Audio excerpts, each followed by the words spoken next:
Hello everyone, मैं हूँ आपका शुभम गुप्ता। आज हम स्टार्ट करेंगे एक न्यू लेसन के साथ, that is nothing but matrices. Okay, so 12th standard में ये काफ़ी अच्छा कंटेंट है एंड काफ़ी अच्छे मार्क्स इसके कवर अप होते हैं। सो हम जीरो लेवल से स्टार्ट करके एक हाई लेवल तक लेके जाएंगे कि किस तरीके से अंडरस्टैंडिंग करना है क्या। ओके, सो इसी के साथ स्टार्ट करते हैं। दैट इज नथिंग बट आज का new topic that is matrices. Okay, so सबसे पहले आते हैं सर मैट्राइसिस क्या होता है। तो मैट्राइसिस नथिंग बट एक सेट है। सेट यानी क्या? कलेक्शन। किसका कलेक्शन? तो नंबर ऑफ अरेंजर, बहुत सारे नंबर अरेंजर होते हैं। किस फॉर्म में? या तो रो फॉर्म में या तो कॉलम फॉर्म में, so as to form a rectangular array, यानी रेक्टेंगुलर फॉर्म में होते हैं। ओके, रेक्टेंगुलर को अगर मैं रेक्टेंगुलर के सारे साइड को सेम कर दूं तो किस फॉर्म में हो जाएगा? तो स्क्वायर फॉर्म में फॉर्म हो जाएगा। ओके, सो रो को दूसरा बोला जाता है that is nothing but horizontal. Row को दूसरा बोला जाता है horizontal. Okay, next column. Column को दूसरा बोला जाता है वर्टिकल। वर्टिकल। देखो कितने काफ़ी सारे स्टूडेंट को यही नहीं पता चलता सर रो क्या है ना कॉलम क्या है। ध्यान से समझना सर। अगर मैं बात करूँ कि आर यानी क्या होता है? दैट इज़ रो। रो यानी क्या होता है सर? सोना। सोते हम कैसे हैं सर? इस तरीके से सोते हैं, that is called the rest. Done. Okay, horizontal में ऐसे याद रख सकते हो, ये मिडल वन वाला। डन। नेक्स्ट दूसरी बात करते हैं सर कॉलम। ठीक है ना? तो कॉलम यानी क्या होता है? जब बिल्डिंग खड़े होते हैं तो बीच में एक लंबा सा, ठीक है ना, दैट इज सपोर्टर खड़ा रहता है, that is the column. Okay, so column कैसा रहता है? तो सर इस तरीके से खड़ा रहता है, या वर्टिकल में अपने बोल सकते हैं कि ये इस तरीके से। बोल डन। इस तरीके से अपने माइंड में सेट कर सकते हैं कि सर रो क्या है न कॉलम क्या है। ओके, सो इसी के साथ स्टार्ट करते हैं आगे की ओर। तो देखो जो मैट्रिक्स है उसको रिप्रेजेंट कितने टाइम ऐसे किया जाता है, या तो दूसरा इस तरीके से भी किया जाता है। ओके, इस तरीके के अंदर सारे जो वैल्यू होते हैं अंदर को बोला जाता है that is nothing but element बोला जाता है। ओके, क्या बोला जाता है? एलिमेंट। इसके अंदर भी जो भी होंगे वो सारे को क्या बोला जाएगा? एलिमेंट। ओके, सो यहाँ पे एक मैट्रिक्स दे दिया है, इसको हम समझते हैं कि क्या है किस तरीके से। देखो यहाँ पे समझना, ये पहला रेस्ट पहला कर रहा है, पहला रो है।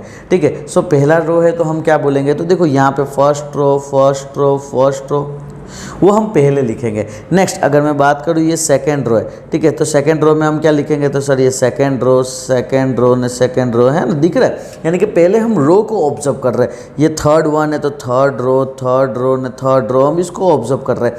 अब हम इसके कॉलम की बात करेंगे तो सर ये फर्स्ट कॉलम में है ना, सो इसके लिए पीछे में 1 1 1 और ऐसा गोन सो ऑन चलता रहेगा। ठीक है, सेम पे हम सेकेंड वन की बात करेंगे तो इस तरीके से आ जाएगा 2 2 2 एंड सो ऑन सर चलता जाएगा। ओके, सो इस तरीके से हम पूरा मैट्रिक्स फॉर्म कर सकते हैं कि किस तरीके से क्या है क्या नहीं है। देखो यहाँ पे अगर मैं बात करूँ तो एम एंड एन लिखा गया है। क्या लिखा गया? M and N. यहाँ पे आ जाएगा that is nothing but first row and यहाँ पे फर्स्ट रो आ जाएगा। ओके, अगर मैं यहाँ पे सेम पे बात करूँ कि ये कौन सा रो है तो mth रो है, सो इधर m आ जाएगा एंड m आ जाएगा। इसका मतलब क्या सर? यहाँ पे m किसका काम कर रहा है? सर m रो का काम कर रहा है। अगर मैं दूसरा n की बात करूँ तो n किसका काम कर रहा है? तो सर कॉलम का काम कर रहा है। ओके, तो इस तरीके से मैट्रिक्स हम फॉर्म कर सकते हैं। सो अब नेक्स्ट वन आते हैं दैट इज नथिंग बट, देखो ये 3x3 मैट्रिक्स है। सर कैसे पता चला 3x3 मैट्रिक्स है? वो हम अभी नेक्स्ट पॉइंट पे आते हैं। तो देखो इस तरीके से भी हम सेट कर सकते हैं। देखो यहाँ पे अगर हम फर्स्ट रो लेते, फर्स्ट रो की हम बात करते तो देखो ऑब्जर्व करो ये 1 और ये 1। ओके, सेम वे हम अगर सेकंड रो की बात करते तो सेकंड रो में देखो पहले, यानी इन शॉर्ट मेरा बोलने का मतलब ये है कि सर पहले ऑलवेज हम रो लिखते हैं एंड नेक्स्ट में हम क्या लिखेंगे? सर हम कॉलम लिखेंगे। ओके, सो यहाँ पे रो तो ऑब्जर्व करो सारे रेड कलर रो रिप्रेजेंट कर रहे हैं। यहाँ पे मैं अगर बात करूँ कि फर्स्ट कॉलम की मैं बात करूँ तो देखो कॉलम हम पीछे लिखते हैं। देखो यहाँ पे column and column. Same way अगर मैं सेकंड कॉलम की बात करूँ, ठीक है, सेकंड कॉलम कहाँ है? ये 2 ने 2। सेम वे अगर हम थर्ड कॉलम की बात करते हैं तो इधर क्या आ जाएगा? दैट इज़ 3 ने 3। बोलो पता चला क्लियर। ओके, सो आई थिंक सो ये क्लियर हो गया कि सर रो किस तरीके से रहता है एंड कॉलम किस तरीके से रहता है। सो इसी के साथ स्टार्ट करते हैं, that is nothing but sir order of matrix. Okay, order of matrix क्या होता है तो ध्यान से समझना। देखो जब भी हम और कोई भी मैट्रिक्स लिखते हैं उस मैट्रिक्स को हमको बताना है कि हाँ कि इस तरीके से मैट्रिक्स है, इतना बड़ा मैट्रिक्स है, इतना छोटा मैट्रिक्स है। सो हम ऑर्डर का यूज़ करते हैं। ओके, मैट्रिक्स कैसा फॉर्म होगा उसके लिए हम ऑर्डर यूज़ करते हैं। सो ऑर्डर क्या है तो that is nothing but sir अगर मैं बात करूँ कि यहाँ पे फर्स्ट वन m रहता है, सेकंड वन n रहता है, और फर्स्ट वन जो m रहता है उसको बोला जाता है that is nothing but number of row. क्या बोला जाता है? Number of row. And second one that is nothing but n, उसको क्या बोला जाता है sir? Number of column. Number of column. यानी अब माइंड में कितने टाइप, चलो अभी तो माइंड में सेट रहेगा कि सर रो है ना कॉलम है, बट जब तुम एग्जाम में बैठोगे देखने के लिए तो माइंड में नहीं रहेगा कि ओके क्या था, शुभम सर ने क्या पढ़ाए थे, सर रो पढ़ाए थे पहले कॉलम पढ़ाए थे। ओके, सो वो माइंड में सेट नहीं होगा। तो उसके लिए एक मैं शॉर्टकट बताता हूँ, that is R row and यहाँ पे कॉलम है। ये क्या है? रो है। ये क्या है? कॉलम। पहला चीज़ तो ये सबसे ज़्यादा क्या पसंद है अपने को? सोना। Okay, so that is nothing but row, that is rest करना। ठीक है, तो हम रेस्ट पहले लिख सकते हैं, कॉलम बाद में। दूसरा अपने याद कर सकते हैं RCB, royal challenger Bangalore. Okay, so इस वे में भी याद रख सकते हैं कि पहले का रो ने दूसरे का कॉलम और तीसरा किसी का नहीं। ठीक है, डन। सो अब अपने आते हैं that is order of matrix. Let's see, देखो कभी भी हमको सॉल्व करना होगा ऑर्डर ऑफ मैट्रिक्स तो सिंपल क्या करना, देखो जैसे कि जब भी हम रो बात कर रहे हैं तो मैं पेंसिल को अपने ऐसे रखूँगा। कैसे रखूँगा? पेंसिल को ऐसे, और काउंट करूँगा कितना है, 1 2 3 ऐसे कितना है। तो लेट्स सी, अगर मैं पेंसिल को ऐसे रखूँगा तो ये पेंसिल पहला और दूसरा पेंसिल दूसरे बार रखना पड़ेगा, यानी 2 रो हो गए। इधर कितने बार रखना पड़ेगा ऐसे? तो सर 2 बार रखना पड़ेगा। सर इधर कितने बार रखना पड़ेगा? तो पहला, दूसरा, नहीं तीसरा, है ना। जैसे मैं ये रख रहा हूँ ना, जैसे मैं कट कर रहा हूँ वैसे समझते जाना, मैं ऐसे रखते जा रहा हूँ। ओके, सेम भी अगर मैं बात करूँ तो सर ये कितना, तो सर 1, सर ये कितना 1 2 ने 3, नेक्स्ट सर ये कितना 1 एंड 2 आ जाएगा, बोल डन। अगर हम कॉलम की बात करें तो देखो ऐसे रखने का सर 1 फिर ऐसे फिर ऐसे। लेट्स सी कि कैसे होता है। सर यहाँ पे 1 2 ने 3, सर यहाँ पे आ जाएगा 3, सर ये 1 ने ये 2, सर ये आ जाएगा 2, सर ये आ जाएगा 1 तो ये आ जाएगा 1, नेक्स्ट 1 2 3, नेक्स्ट 1 2 3, नेक्स्ट 1 और ये 2। सो यहाँ पे आ जाएगा दैट इज़ नथिंग बट ये पूरा क्या शो कर दिया सर? ऑर्डर ऑफ मैट्रिक्स बता दिया। ओके, सो इसी के साथ स्टार्ट करते हैं, that is nothing but type of matrix. तो मैट्रिक्स कितने टाइप के होते हैं, किस तरीके से रहते हैं, उसको अंडरस्टैंडिंग करते हैं। लेट्स सी, पहला मैट्रिक्स है रो, यानी क्या कर रहा होगा वो भाई? सो रहा होगा, आराम कर रहा होगा। लेट्स सी, सर यहाँ पे मैं बोलता हूँ 1 है, यहाँ मैं बोलता हूँ 2 है, यहाँ बोलता हूँ 3 है, यहाँ बोलता हूँ 4 है, और ये dot dot dot dot dot so on चलता जाएगा। अगर मैं बात करूँ कितने लोग सो रहे तो सर कितने लोग सो रहे, तो सर 1 लोग सो रहे, बट कितने लोग खड़े हैं तो सर नंबर जैसे 1 2 3 4 ऐसे सर चलता जाएगा। तो मैं बोलता हूँ कि m।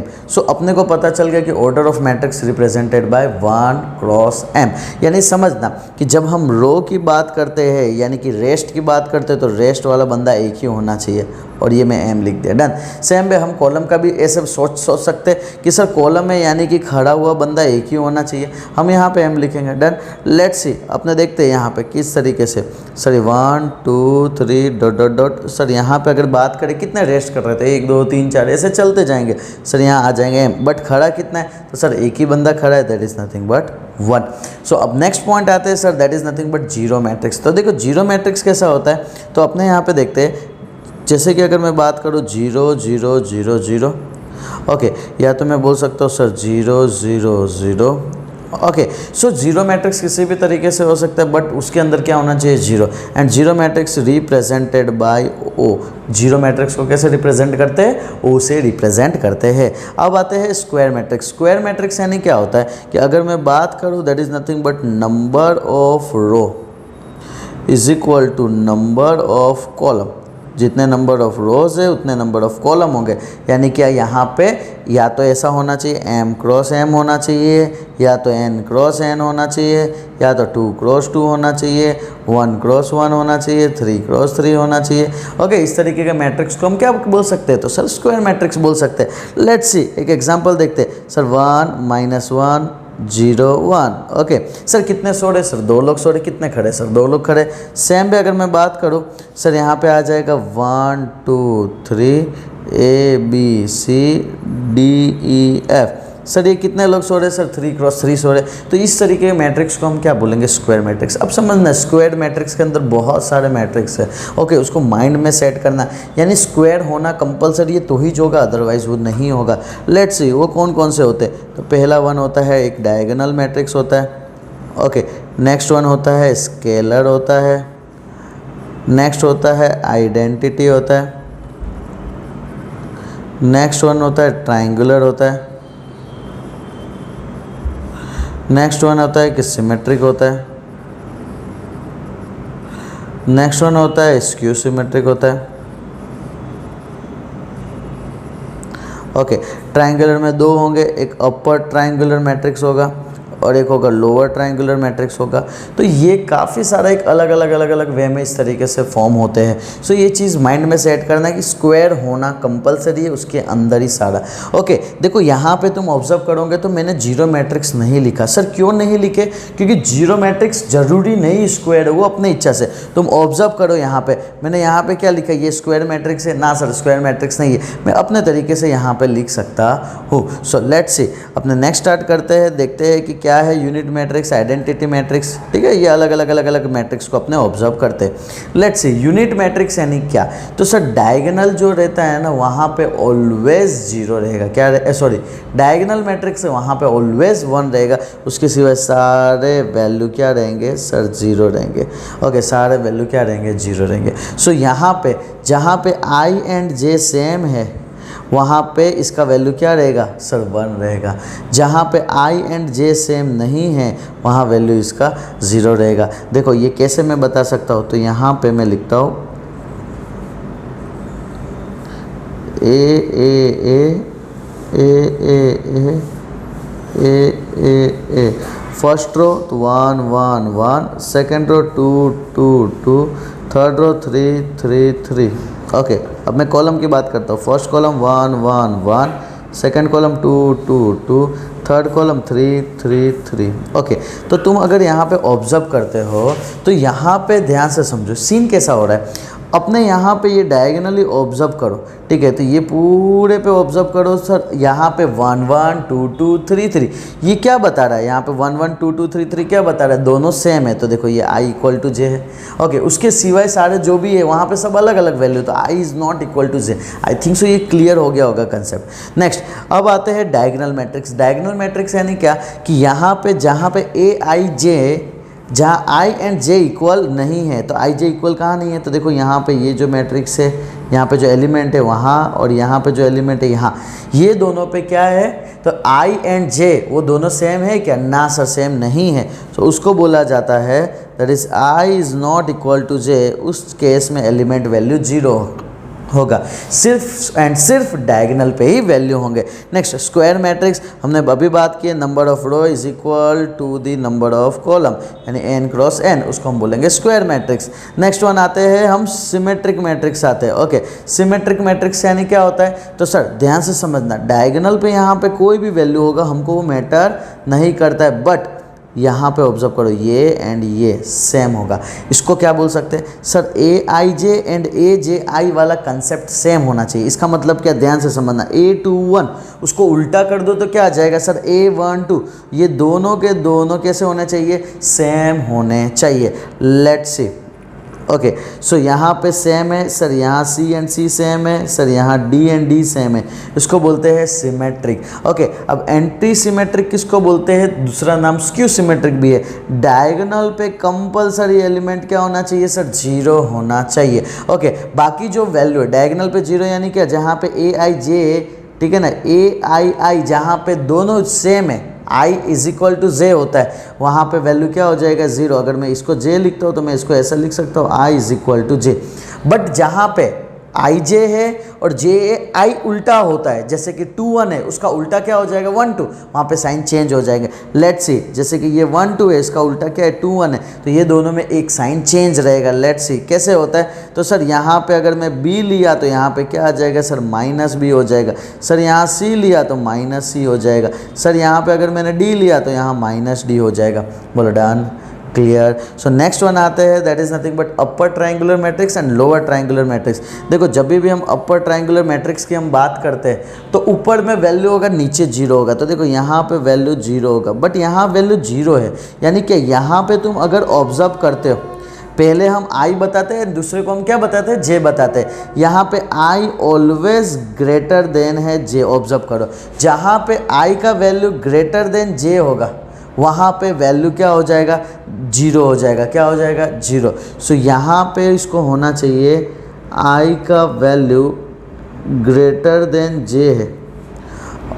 ओके, आई का वैल्यू जहाँ जहाँ ग्रेटर देन जे है वहाँ वहाँ क्या हो जाएगा, वैल्यू जीरो हो जाएगा। सेम सिनेरियो अपने यहाँ की अगर मैं बात करता हूँ तो यहाँ पे अगर अपने बात करते हैं तो यहाँ पे सीन क्या हो जाएगा सर, ये वाला पार्ट हो जाएगा सर। यहाँ पे क्या हो जाएगा, जहाँ पे आई का वैल्यू जे से छोटा है, ओके, वहाँ पे वैल्यू क्या हो जाएगा, that is nothing but zero हो जाएगा। सो ये कंसेप्ट माइंड में सेट करना, अपर ट्रायंगुलर यानी क्या नीचे में जीरो, लोअर ट्रायंगुलर यानी क्या अपर में जीरो। ओके, सो ये खास है। जनरल मैट्रिक्स यानी क्या, कोई भी मैट्रिक्स हो सकता है, ठीक है ना, उस तरीके का है। दैट इज़ यहाँ पे कितने सो रहे, तो सर पहला ने दूसरा दो लोग सो रहे, खड़े कितने लोग हैं, 1 2 3 4, 4 लोग खड़े। सो ये अपना answer.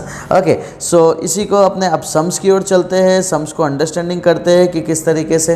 Let's see if a matrix has 12 element. देखो 12 एलिमेंट करने से पहले मैं एक एग्जांपल देना चाहता हूँ कि सपोज करो मेरे पास 2 एलिमेंट है, 4 एलिमेंट अपने बोलते हैं a b and c and d. चलो मुझे बताओ ए बी सी डी को हम कैसे अरेंज कर सकते हैं। तो पहला अरेंज सर हम ऐसे कर सकते हैं a b c d. Okay, दूसरा अरेंज सर हम ऐसे कर सकते हैं a b c d. Okay, next तीसरा अरेंज हम ऐसे कर सकते हैं, okay sir, a b c and d. इस तरीके से कितने मैक्स टू मैक्स हुए, तो सर 3 हुए। कैसे पता चला, लेट्स सी। अब यहाँ पे समझना इस चीज़ को कि क्या सिनेरियो होता है, किस तरीके से होता है, अंडरस्टैंडिंग करते हैं। सो यहाँ पे अगर मैं बात करूँ तो टोटल एलिमेंट थे 4, यानी मुझे कोई भी 2 चीज़ को मुझे मल्टीप्लाई करना है और मुझे 4 लाना है। तो कैसे कैसे पॉसिबल है, तो सर 1 में हम 4 मल्टीप्लाई करें तो, दूसरा सर 2 में 2 मल्टीप्लाई करें तो, नेक्स्ट तीसरा सर 4 में 1 मल्टीप्लाई करें तो। इसके सिवाय कोई वैल्यू पॉसिबल है, तो ना सर पॉसिबल नहीं है। सो इधर कितने सो रहे, सर 4 लोग सो रहे, कितने खड़े, तो सर 1 खड़ा है। सर इधर कितने सो रहे, 1 सो रहे, कितने खड़े, 4 खड़े। सर कितने सो रहे, 2 सो रहे ना, 2 खड़े। देखो ऑब्जर्व करो, यही का यही आंसर होगा, ठीक है ना। यही 3 पॉसिबिलिटी केस आया है। ओके, सेम वे अब हम 12 एलिमेंट का करेंगे तो 12 एलिमेंट, ओके, फॉर 12 एलिमेंट इसको क्या होना पड़ेगा, m into n is equal to 12 होना पड़ेगा। तो कौन कौन सा पॉसिबल, ठीक है, पॉसिबिलिटी कौन कौन सा मैट्रिक्स है, possible order of matrix. First 1 multiply by 12 तो 12 आएगा, नेक्स्ट 2 मल्टीप्लाई बाय 6 तो 12 आएगा, नेक्स्ट 3 मल्टीप्लाई बाय 4 तो 12 आएगा, नेक्स्ट 4 मल्टीप्लाई बाय 3 तो 12 आएगा, नेक्स्ट 6 मल्टीप्लाई बाय 2 12 आ जाएगा। अब क्या हो जाएगा सर, 12 इंटू 1 हो जाएगा। तो ये थे possible outcome. Okay, that is order के। लेट्स सी, यहाँ पे देखते हैं, that is nothing but find the sum of 2,2 element of A and B. 2,2 यानी क्या सर, सेकंड पे रेस्ट कर रहा होगा, पहला रेस्ट और दूसरा सेकंड पे रेस्ट कर रहा होगा। तो सर ये पहला रेस्ट है, ओके सर यहाँ पे मैं लेता हूँ, सर ये पहला रेस्ट है, सर ये दूसरा रेस्ट है। ओके, तो हमको कौन सा लेना है, दूसरा रेस्ट लेना है। ओके, नेक्स्ट सर ये पहले पे खड़ा होगा, सर ये दूसरे पे खड़ा होगा, यानी दूसरा लेना है। यानी हमको लेना है कौन सा, सर ये वाला सेकंड रो लेना है एंड दूसरा सेकंड कॉलम लेना है। तो मिल कहाँ रहे दोनों, यहाँ मिल रहे, बोलो डन। सो ये वाला वैल्यू कौन सा है, तो सर ये वाला वैल्यू ये है एंड ये है, और उनका क्या करना है, सम करना है। यानी मैं बोलूँगा यहाँ पे A22 plus B22 is equal to, इसका वैल्यू क्या है 2 प्लस -5 है ना। ओके, जिंदगी में 2 हो गया है ना, प्लस एंड माइनस, तो क्या आएगा -5। 2 - 5 क्या होता है sir, -3। This one is my final answer. Okay, so इसी के साथ नेक्स्ट वन स्टार्ट करते हैं। If A is equal to this, then for what value of alpha A is the identity matrix. यानी कि हमको A आइडेंटिटी मैट्रिक्स है, यानी मैं ऐसा बोल सकता हूँ कि sir A is equal to, इधर था sir cos alpha minus sine alpha cos alpha. Okay, identity matrix है, इसका मतलब क्या सर 1 0 0 1। ओके, सो यहाँ पे मैं कंपेयर कर सकता हूँ sir 1 is equal to cos alpha, 1 equal to cos alpha, दोनों सेम है। सर अपने बात करते हैं cos alpha is equal to 1। So अगर मैं बात करूँ कि कहाँ पे कॉस का वैल्यू 1 होता है, तो sir that is nothing but 0 degree पे 1 होता है। Okay, so alpha is equal to कितना आ जाएगा 0। So this one is my final answer. Okay, क्योंकि हमको पता है आइडेंटिटी मैट्रिक्स यानी क्या होता है, तो 1 0 0 1। ओके, नेक्स्ट वन कंस्ट्रक्ट करना है 2x3 मैट्रिक्स। ध्यान से समझना, सबसे पहले 2x3 मैट्रिक्स सॉल्व कैसे बनाते कैसे। सर ये 2 लोग सो रहे होंगे, ये पहला बंदा सो रहा है, ये दूसरा बंदा सो रहा है। सर कितने लोग खड़े होंगे, सर 3 लोग खड़े होंगे। सर 1 ये 2, ओके सर ये 3, 3 लोग खड़े होंगे।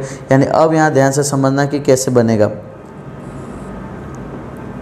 सर यहाँ पे मैं ऐसा कर सकता हूँ, capital A is equal to sir इधर ए, इससे मुझे पता चला सर 3 वैल्यू ऊपर है ना, 3 वैल्यू नीचे। सर 3 वैल्यू नीचे, पहला रो ऊपर है, दूसरा रो नीचे है। Okay, next sir first column, second column, third column. यानी हमको अब सर पता चल गया कि यहाँ पे हमको ए आई जे का वैल्यू कितना दिया है, आई इंटू जे दिया है। सर A11 का वैल्यू क्या आएगा, sir 1 into 1 that is nothing but 1। Sir A21 का वैल्यू कितना आएगा, sir 2 into 1 that is nothing but 2। Sir यहाँ पे आ जाएगा A12 का वैल्यू कितना आ जाएगा, तो 1 into 2 that is nothing but 2। Sir A22 का वैल्यू कितना आ जाएगा, sir 2 into 2 that is nothing but 4। Sir same है A13 का वैल्यू कितना आ जाएगा, 1 into 3 that is nothing but 3। Sir A23 का वैल्यू कितना आ जाएगा, sir 2 into 3 that is nothing but 6। Okay, so अपना लेट्स सी, ये तो अपने एलिमेंट है, हमको इसको मैट्रिक्स में रखना पड़ेगा। सो मैट्रिक्स में कैसे रखेंगे, sir A is equal to sir 1 2 2 4 3 6, this one is my final answer. Okay, so next one अपने देखते हैं, find the value of x y and z अपने को निकालना है। यहाँ पे वैल्यू क्या क्या है, तो डायरेक्टली मैं कंपेयर करूँगा कैसे, तो सर अपर वैल्यू को मैं अपर के साथ कंपेयर करूँगा। Sir x plus y plus z is equal to 9 आएगा। Second one that is nothing but sir x plus z is equal to 5। Next one sir y plus z is equal to 7। तो हमारे value आ गए। Okay, equation 1, equation 2 नहीं equation 3। एक काम करता हूँ, एक बार put 2 in first, okay and second one एक काम करता हूँ, पुट 3 इन फर्स्ट। तो यहाँ पे क्या हो जाएगा, तो सर यहाँ पे x plus y plus z is equal to 9 है। सेकंड इक्वेशन क्या दिया है, सर x प्लस जेड के जगह 5 पुट कर डालो। सो इधर आ जाएगा y plus 5 is equal to 9 आ जाएगा। Sir y is equal to क्या आ जाएगा, 9 minus 5 that is nothing but 4 हो जाएगा।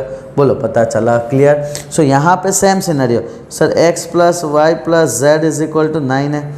यहाँ पे y प्लस जेड का वैल्यू सर 7 दे दिया है। So sir x plus 7 equal to 9। Sir x is equal to कितना आ जाएगा, तो दैट इज़ नथिंग बट 2 आ जाएगा। बोलो डन। सो ये साथ दोनों वैल्यू उठा के मैं पुट कर डालता हूँ मेन इक्वेशन में। सर मेन इक्वेशन क्या था, x plus y plus z is equal to 9। हमारे पास y का वैल्यू 4 है, x का वैल्यू 2 है। सर y के जगह 4, x के जगह 2 आ जाएंगे। z is equal to 9। Sir 4 plus 2 6, तो z is equal to 9 minus 6 and z is equal to क्या आ जाएगा, that is nothing but 3। So 3 is my final answer. Okay, so next one अपने देखते हैं, sir what is the number of all possible matrix of order 3x3 with each entry 0 और 1। सो खास ध्यान रखना, देखो MCQs हो सकते हैं, कितने टाइम 2 मार्कर हो सकते हैं, ठीक है, कितने टाइम फिलअप्स वगैरह हो सकते हैं, तो माइंड में सेट रखना, इस तरीके के क्वेश्चन आते हैं। Okay, what is the number of all possible matrix order 3x3। Okay, अगर 3x3 ऑर्डर है, ऑर्डर कितना है, मैट्रिक्स ऑफ ऑर्डर 3x3 है, इसका मतलब कितने एलिमेंट है, 3 इंटू 3, तो सर क्या होता है 9 एलिमेंट होता है। बट उसके अंदर एंट्री क्या होना चाहिए, या तो हम 0 डालेंगे या तो हम 1 डालेंगे। यानी कितने वे में हम पुट कर सकते हैं, या तो 0 या तो 1। टोटल हम 2 वे में पुट कर सकते हैं। So total number of ways find करने के लिए यहाँ पे आ जाएगा, दैट इज़ नथिंग बट कितने वेज में हम पुट कर सकते हैं, रेस टू कितने एलिमेंट। ओके, सो वे कितने हैं 2, एलिमेंट कितने हैं 9। इसको सॉल्व कर डालना या तो ये तुम्हारा फाइनल आंसर। ओके, सो ये फर्स्ट टॉपिक, फर्स्ट कंसेप्ट हमारा कवर अप हुआ। ओके, अगर वीडियो अच्छा लगा हो तो लाइक शेयर करना और कमेंट भी मस्त वाला करना, सो दैट मुझे एक मोटिवेट मिले एंड फिर मैं तुम्हारे लिए और भी अच्छे अच्छे वीडियो ऐसे ही लाते रहूँ। तब तक के लिए बाय।